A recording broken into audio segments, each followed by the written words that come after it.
There once was a mother duck who was sitting on a clutch of eggs. She waited patiently day and night for her babies to hatch. One morning, the mother duck woke to a strange sound. Crack, crack! One by one, her eggs were hatching. Soon she had 7 little ducklings in her nest and was only waiting for one more to hatch. This egg was larger and browner than the rest. After many hours of waiting, the brown egg began to move. All of the little ducks watched as a large, strange-looking head popped out of the egg. The 8th baby didn't look much like a duck. His beak was too long, his feathers were too dark, and his face was too ugly. His brothers and sisters laughed at him. "Ugly duck, they chanted. The ugly duck felt very lonely already. The mother duck led her children into the nearby pond and began to teach each duckling how to quack. The 7 ducklings copied her perfectly. Quack, quack. The 8th duckling wanted to join in. Quack! He tried. The other ducklings laughed at the silly sound he made. All of the ducks in the pond stared at the ugly duckling and began to laugh. The ugly duckling was embarrassed, so every day he hid in the corner of the pond while the others practiced diving and splashing. One evening, as all of the ducks in the pond had gone to sleep, the ugly duckling decided that it was time for him to leave. He didn't fit in with any of the other ducks and wanted to find other birds that might accept him. He waddled far away from the pond where he was born. He waddled through small marsh plants and tall river reeds. He waddled over logs and through heaps of mud, which made him dirtier than ever. Soon he came upon a family of geese in a new pond, far away from his nest.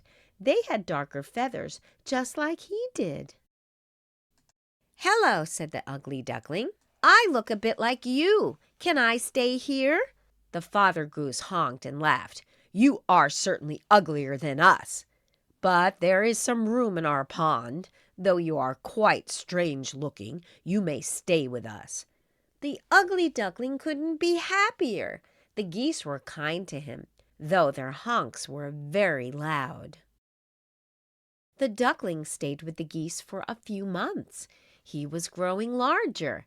His longer feathers were coming in, and he was getting fatter. Soon there wasn't enough room for him in the geese's pond anymore. "You're getting very big," said the father goose. "You'll have to find somewhere else to stay for the winter."